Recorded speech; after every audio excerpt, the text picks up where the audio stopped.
Thank you, gentlemen. I have a question for you. When it comes to your spiritual tools and your spiritual practices, how many people actually have a listening practice? Got a couple hands out there. Would somebody be courageous enough to share what that is for them? Being present for the other person. Being present for the other person. I like that. Ellie? For me, it's during my meditation, just waiting silently for any kind of direction or spiritual connection that tells me something. Very good. Very good. Jerry? I've never had any trouble asking, but once I learned to listen a little better, it kind of works a lot better. Yeah. So that's what this talk is about today, because it was brought loud and clear to me over the past couple of weeks about this idea of how critically important listening is in terms of this spiritual walk or the spiritual journey that we're on when we're hanging out and we have this relationship with this thing called God. Okay, great. You've got this relationship with this thing called God, but how does exactly that work? And I want to just share with you some thoughts about listening in terms of the difference it can make if you don't have a listening practice. If anything, if I can kind of nudge you to consider it, right? So over the last few weeks, I've shared some of the story with you, but I've been building this privacy fence and in our backyard. And last Sunday my brother came in and we were sitting there and we spent 3 days outside. And I don't know if anybody remembers what last weekend was like, but it was hot. And I don't mean a little bit hot. It was hot, right? And so on the last day, we were sitting there and we were cleaning up and my brother takes off and I was by myself and I was still picking up and I was doing some things and I was exhausted. But I had this one little thing left to do. And I was trying to get this board attached to one of the posts and it was just like this little thing. And I was sitting there, but I was tired and it was hot and I was exhausted and I just could not get this thing to work. And I'm sitting there thinking, Mike, this should take a minute, 2 minutes to do. Come on, let's do this. And I sat there for 5 minutes, and I sat there for 10 minutes, and I sat there for 15 minutes. And I mean, the sun is just beating on me. And I was exhausted. And I was just standing there, and I started getting frustrated. And I was like, oh my God, am I ever going to get this thing done? And as I was sitting there, all of a sudden, I hear this voice. In all my frustration and all my confusion, it said, Mike, take a break. You need to take a break. And I'm sitting there going, no, you don't understand. I'm almost done. Take a break. You need to take a break, Mike. And of course, I'm just swirling, going, but I really want to get this thing done. I just want to be done with this thing. But I just keep hearing over and over again, take a break. And so I sat down, I set all the tools down, I walked into my house, I got a thing of iced tea, and I was sitting out in the cool air, but I was still extremely frustrated because I couldn't figure out how I was going to make this thing work, how I was going to connect this board to this post. And I was just sitting there, and all of a sudden, I hear this, go ask Leah for help. Leah's my wife. She's in the house, I know she is, but she's doing something. And I'm sitting there thinking to myself, why am I going to go ask her for it, right? So here we go. Why would I do that? That makes absolutely no sense to me. She has no idea what I'm doing. Da-da-da-da-da-da-da-da, right? So in other words, I know better, and this answer is not going to work. And guess what the voice said? Go ask Leah. Go ask your wife, right? And so I said, hey, babe, can you come out here and take a look at this thing? And she goes, what? And I said, well, I'm working on the fence. And she goes, what do you want me to look at? And I said, well, I need some help. She's like, oh, okay, I guess. So we walk out there together, and she goes, what are you doing? And I'm like, well, I'm trying to do this thing. And she looks at it, and she goes, okay. And within about 15 seconds, she goes, did you ever think about trying this? And I'm not going to go into the technical side of what this was, but the bottom line is I said, nope, didn't think about that. And sure enough, within about 15 seconds, the problem I was having was solved. Right? Just that one little comment. And so after I was done, I picked everything up, and later that night I was just sitting there and I was thinking to myself, wow, here I am. I'm exhausted. I'm tired. I can't figure this thing out. And what happens is that I get two amazing messages. Number one, take a break, Mike. Take a break. Number two, ask your wife. And I thought it was fascinating to me, number one, that I got those messages. And they actually worked. And they were simple. And I thought the other thing that was very interesting about that is when I first heard both of those messages, what did I do? No, that's not going to work. That's not going to work. I knew better than it, source, the divine, in those moments, right? I know better. I know better, right? But doing those two things took the situation and changed everything. But here's the thing, and this is what I want to share with you this morning. It's this idea of listening. We are constantly being supported. We are constantly being loved. We are constantly being given information. But you got to listen. You got to listen. And what I found in my own spiritual walk, in my own spiritual journey, is that I wasn't very good at it. I was really good at asking. I was really, really, really good at asking God for a lot of stuff and for a lot of help and a lot of support.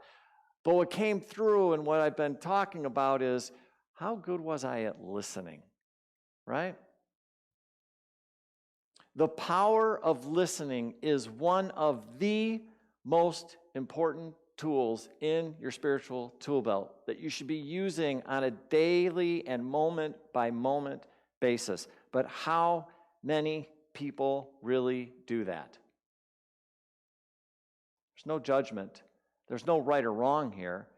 It's just an observation, right? Again, we're really good at asking. We're taught to pray. We're taught to do these things.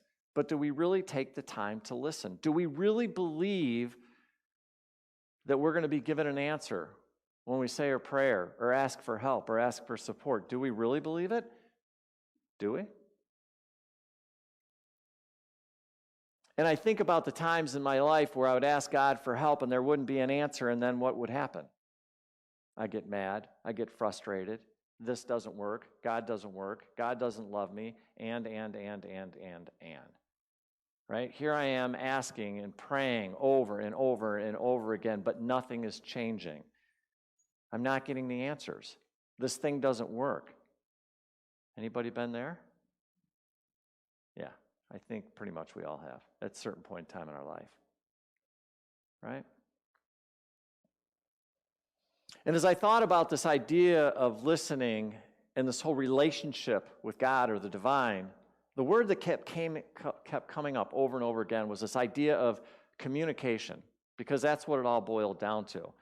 And when we look up the definition of communication, it's the exchange of thoughts, messages, information, as by speech, signals, writing, or behavior. It's an exchange.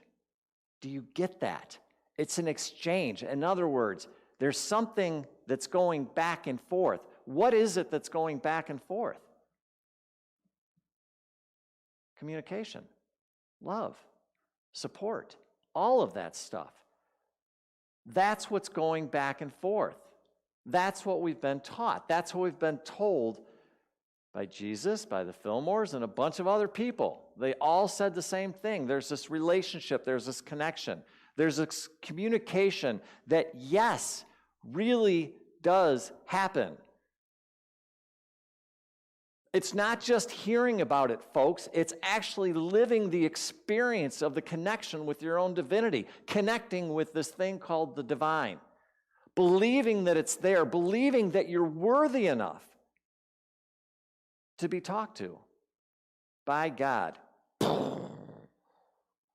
Really? We really can be talked to by God, by the divine, be supported? Yes. And it's not just somebody talking about it. It's not me up here. It's not Jesus talking about it. It's not Fillmore's or anybody else that's come before us. It's actually the experience of it. And I'm really going to challenge you to do everything in your power to see if you can make that happen, to have the experience of what it's like to have this communication going on, so that when stuff comes up in your life, good and bad, there's this amazing communication, whether it's something about gratitude or something that comes up where you want to celebrate, or it's something even tougher that shows up in life. That you've got the ability to have this communication. Right? So when I started looking at and thinking about in the past, about this ability to actually listen, I had to ask myself, well, what was the problem? Why? Why wasn't I able to listen? Where was the breakdown? And I realized that there was a couple of things that I wanted to share with you this morning. I mentioned this just a few moments ago. One of the biggest reasons I struggled was because I didn't feel like I was worthy enough to be talked to by God. I mean, after all, who am I? Were the thoughts that were going through my head. I mean, as you all know, I came from a very fundamental background. I can never imagine myself being worthy enough to be talked to by God. After all, what did that background tell me about who and what I was and who and what God was? And why would God want to talk to me? Right? The other thing I realized is that I would question. Anytime I thought I got an answer, I would question it. In other words, I would doubt it. I wouldn't believe it. And I would ignore it. So, in the book God Never Fails by Mary Cupperfleet, she puts it beautifully. She says, we want God's answers, but oftentimes we hold on to our own and thereby shut the door to the good results that come from humble acceptance without question. So in other words, we don't trust. She goes on to say that as long as we are fearful of what is spoken of in frightening terms as God's will, we are doubtful whether God's will is good only. In other words, we question it. We wonder whether God truly knows what is best for us, while we ourselves are so sure of what is best from our human standpoint. Isn't that what we do? When we do get an answer, just like my example, I sit there and I think, do I really need to take a break? Do I really need to ask my wife on how to fix this fence post? Do I really? We just don't believe it. At least I didn't. And so therefore I shut it off. I shut it down. The communication ceases to come in, because after a while it's like, well, what's the point? Right? And then finally, as I said earlier, I just learned that I never knew how to listen. Listening is a skill set. It's like anything else that you want to do. I don't care if it's riding a bike. I don't care if it's playing an instrument. I don't care what. It is a skill set that takes time to develop. It takes time to learn.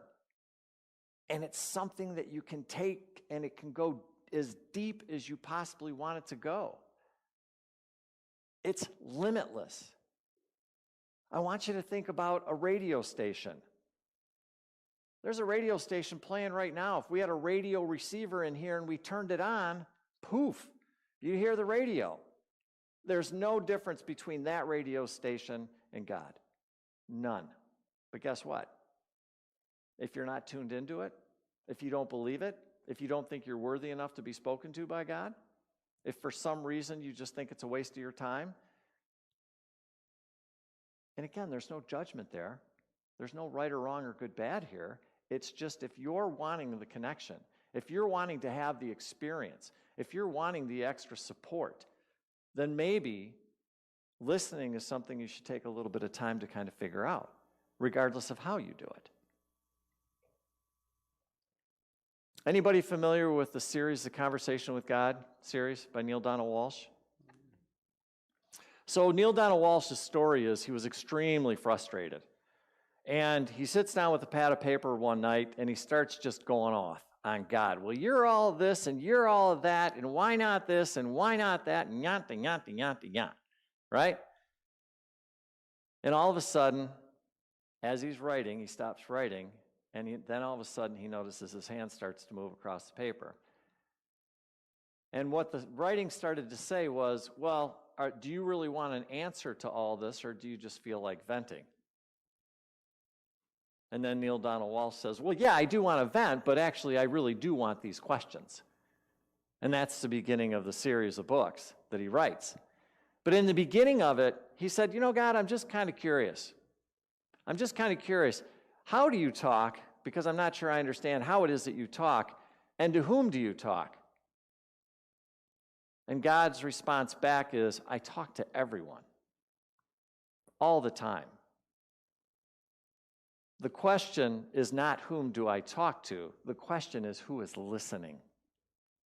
Who is listening? So in other words, God is always communicating with us, helping us, supporting us, loving us. But often we don't believe it. Or we don't even try to listen.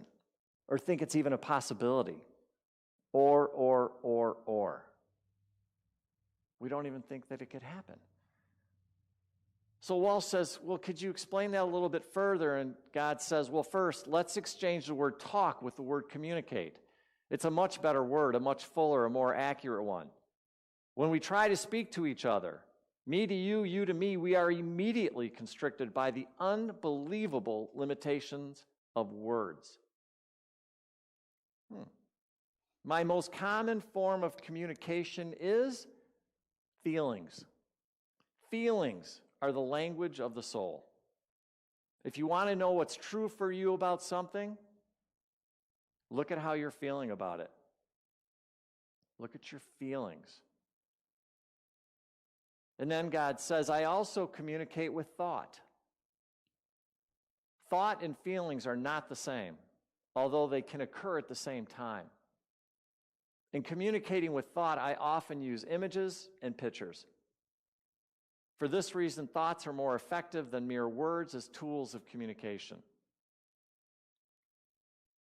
In addition to feelings and thoughts, I also use the vehicle of experience as the grand communicator. Experience. And finally, when feelings, thoughts, and experience fail, I use words. Words are really the least effective communicator. They are most open to misinterpretation, most misunderstood. So just to recap, God's saying the way that he communicates, the way that she communicates, feelings, thoughts, experience, and then words. One of the things that I would share with you is we have a thought, we have an idea based on everything that we've read, everything that we heard. What is it supposed to look like? How is God supposed to talk to us?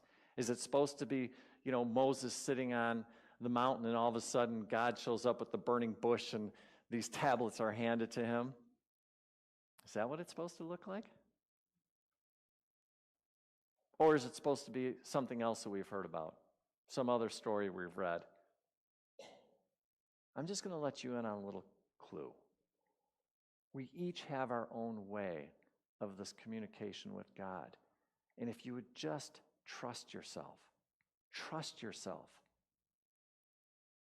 that the best way for you to communicate with God will be given to you if you'll just take a little time and play with it. It's there. It may be meditation. It may be prayer. It may be going for a walk in the woods. It may be painting. It may be playing a song. It may be something completely different. Each and every one of you has your own way of communicating with God, and there's not one that is better than the other. I'm just going to encourage you to go figure it out. If you don't have this thing going on, figure it out. It is your gift. This relationship with your divinity, with God, is a gift. And it's there. And the only thing that needs to happen is to actually use it, develop it, trust it, play with it. I promise you, if you will do that, God, will respond because of who and what you are. God has never forgotten who and what you are, ever. Us, on the other hand, occasionally we do, right? Isn't that all part of the journey down here? Right? So from a more traditional standpoint, Emily Cady in Lessons in Truth says that God works in stillness, is what her experience is. Fillmore's talked about that as well. Sitting in silence is not merely a sort of lazy drifting. It's a passive but a definitive, and somebody mentioned this, waiting upon God. Waiting. Ellie said that. Waiting. We must learn how to wait upon God. That's great. If that's the way it works for you, fantastic. That's awesome. Unity actually has the 5-step prayer process. Step 1, we relax. Step 2, we concentrate. Step 3, we meditate. Step 4, realization. And I'm just going to talk about that because that's often misunderstood in unity circles. Realization, it's a form of awareness of oneness during meditation that we can enter into in the state of realization. It's an effect having been in the silence. It may be experienced as an inner click. What's an inner click?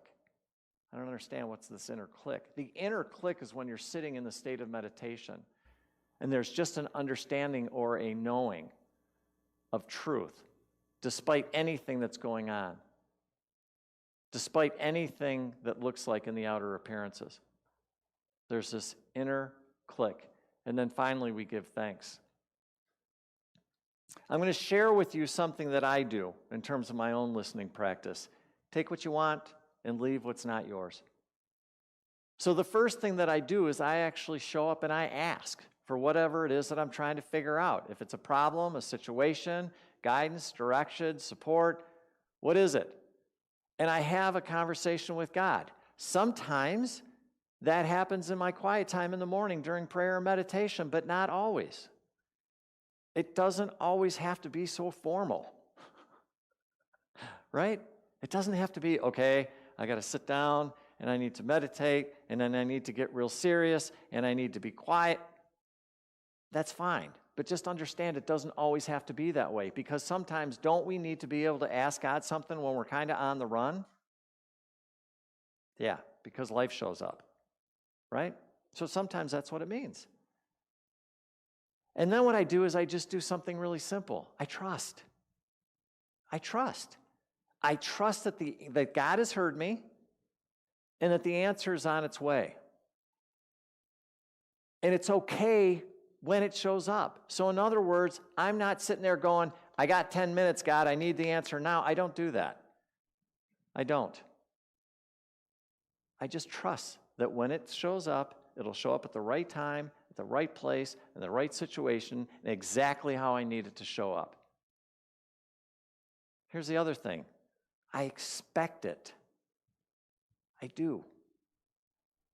I expect it to show up. In other words, I don't ask it and then go, well, I've tried this a million times before. It doesn't work, so I just thought I'd ask you a question, God, but I don't really expect you're going to show up or it's going to show up. No, I don't. I expect it. And then I stay open. And here's the thing, I pay attention. I pay attention. Why do I pay attention? Because here's what I know. I asked a question. I trust that the answer is going to show up. And then I pay attention because it could come in the form of a million ways that God could communicate. Is it a feeling? Is it a thought? Hey, Mike, you need to take a break. What is it? Could that answer possibly come from another person? Could that answer possibly come in the form of a song? Could the answer possibly come in a book? How about nature? How about art? How about sitting down and journaling? Could my answer come in any of those forms? The answer is yes, of course. There's no limits on the way the answer can show up. And so I would encourage you not to limit the way you think the answer is supposed to show up. Right? So, we're going to have a little fun this morning. And we're going to do a little meditation. And we're going to put you into the space where you get to ask God whatever you'd like to ask God for whatever you need, whether it's help with something, some ideas, some thoughts, some healing, whatever it is that you've got going on in your world right now. So, if we can just get quiet for a moment.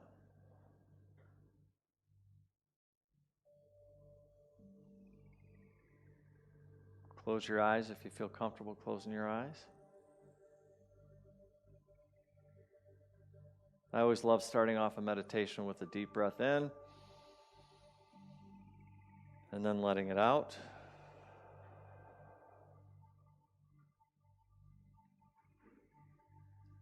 And then take another deep breath in and let it out. Just become present to this moment. Let go of the morning. Just tell the body and your mind to relax.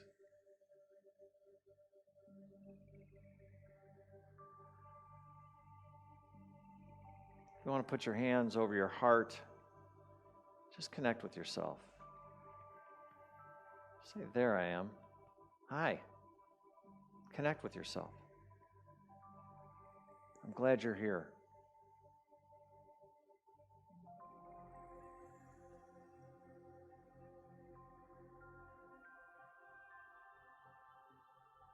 And then just imagine that connection even going further.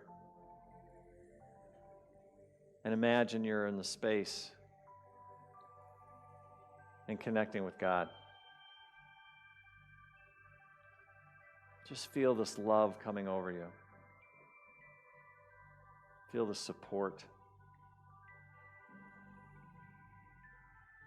Feel this connection. There's no right or wrong way to do this. Just trust yourself. Intuitively, you'll know how to do it. Just get your mind out of the way. Your soul knows exactly what it's doing.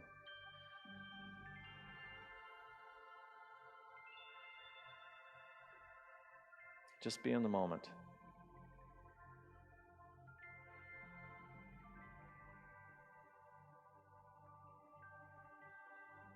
Maybe you want to say, hi, God. Thanks for being here.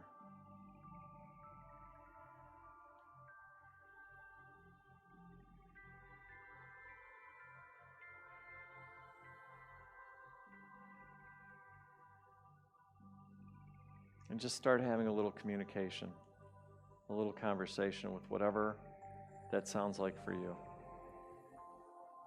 Trust yourself.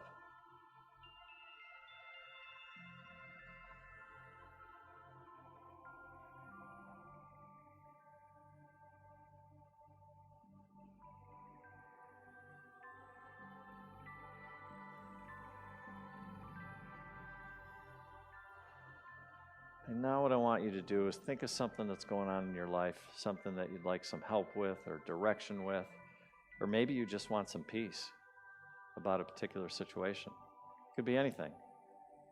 It could be a relationship, it could be your health, it could be on an individual basis, it could be on a collective basis. It's wide open. Something that's on your mind. Something you could use some help and support with.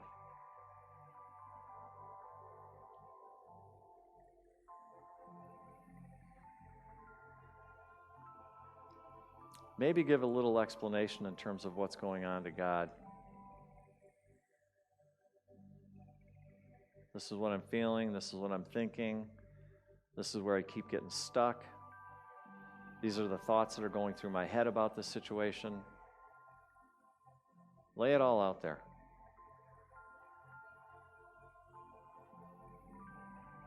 I'm afraid. I'm scared. I can't figure this thing out.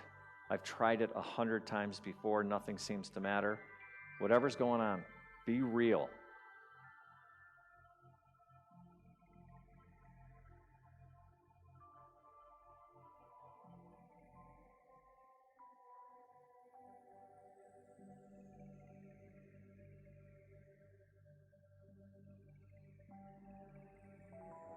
And then what I want you to do is just simply ask for help.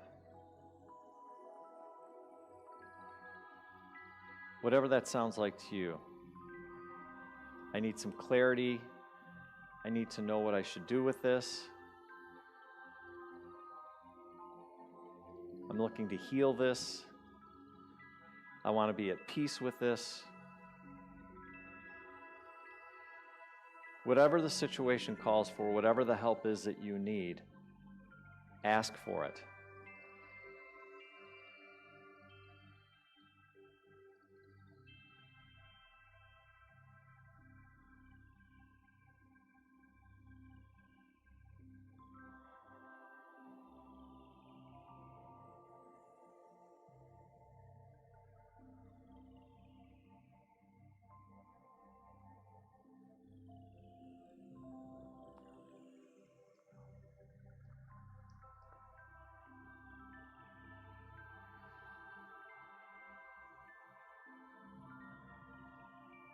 And then just take a moment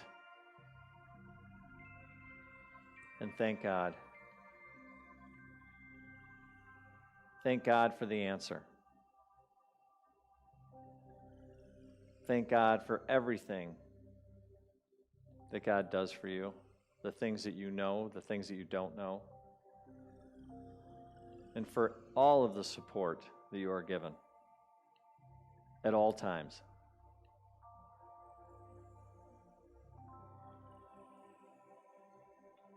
Just the last moment or so, and begin to bring the conversation to an end.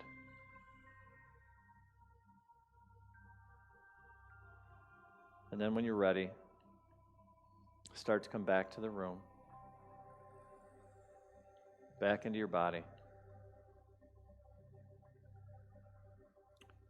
Start to wiggle your toes and your fingers.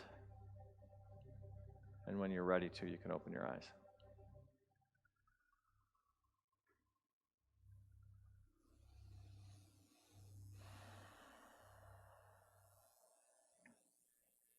How'd that feel?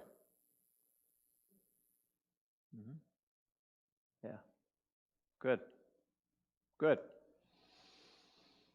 So I'm just going to encourage you, based on everything that I shared with you this morning, a couple of things as reminders. And that is just to remember, it's not a matter of if God is talking or not. It comes down to a matter of listening. And the question is, are you listening? Are you paying attention to what's going on out there? And if not, it's okay. But I would just challenge you, if you will, to consider adding it as part of your practice, as part of your spiritual tool belt, as I mentioned.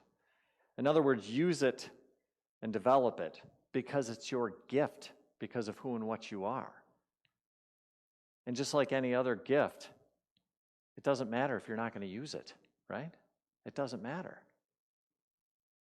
Remember, there are multiple ways your answer can come to you. Multiple. Feelings, thoughts, experiences, words, people, places, songs, nature, random thoughts, anything. It's endless. So take whatever you talked about with God and now just start paying attention and trust. It's coming. Your answer will be there. Right? The times we are living in right now, I'm telling you right now, are changing. Now, you can look at that in one or two different ways. You can look at it and go, oh dear God, what is going on? Which is the way the media and everybody else wants you to think. And trust me, they want you to think a certain way. Or you can sit there and go, what would happen if these times were actually necessary in order for this planet to heal? What would happen if actually, on the other side of the coin with all the negativity and all the other garbage that's trying to be jammed down our throat on a daily basis, what if we actually are stepping into a really special time right now, and we are going to be given talents, we're going to be giving abilities, we're going to be able to do things that we would never be able to do before. And all we have to do is trust ourselves. And those abilities, those skills, those talents will start to unfold right in front of your eyes. That's what's going on. I know the world doesn't want us to believe that. It's doing everything in its power to hold you exactly where it wants you, which is living in fear of tomorrow. And what I'm saying is there's a different reality out there. You, on an individual basis, have the ability to change your life, to do whatever it is that you want to do to accomplish things. And I don't care where you're at in your own spiritual journey. I don't care where you're at in terms of your age on this planet. I don't care where you're at. We are being given an upgrade. That's what's really going on here. You can accept that upgrade or you can ignore it. There's no judgment. I'm telling you, if you want the upgrade, you just have to let the universe and let God know, hey, I'm ready for this.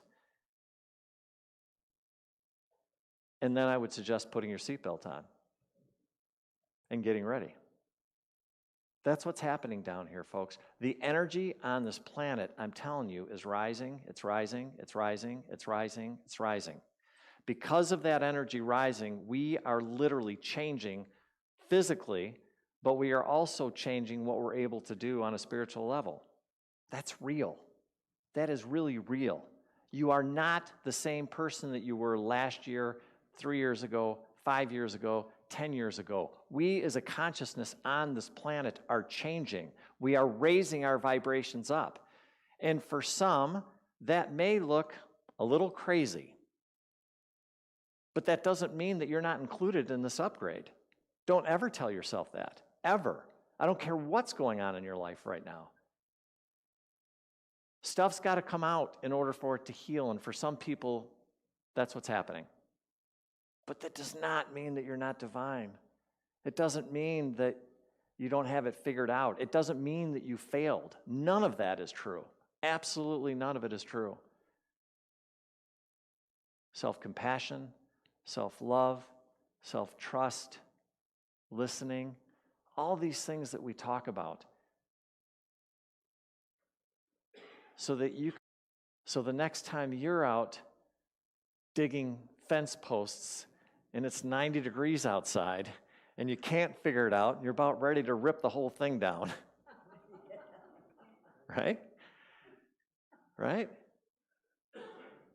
That you can actually get a message that comes through and says, hey, dude, like, take a break. You need to take a break. You need to go get a glass of tea. You need to ask your wife how to put together a fence post. All right, guess I'm going to do that. That's what's available to us. All of us. Not just Mike, not just Jesus, not No, that's not what the message they had. It's available to everybody. And everybody has that opportunity. Here's my question. Are you going to accept that? Are you going to claim it? Claim it, folks. Claim it. Just step right in there and go, yeah, I'm ready, God. I'm ready for the upgrade. I'm here. I'm here. And watch what happens and pay attention. Your life will change in beautiful, beautiful, beautiful ways. You're all amazing. You're all beautiful. You're all doing an incredible job, no matter where you're at in your journey. I'm just going to encourage you to continue to trust yourself. Continue to trust God. Continue to trust everything that's going on. No matter what everything out there is trying to tell you, don't just let that garbage go. It's all garbage. All of it. Stay within your truth. Stay within your divinity. Trust, trust, trust. Keep asking. But most importantly, keep listening. You're amazing. I love you. Take care.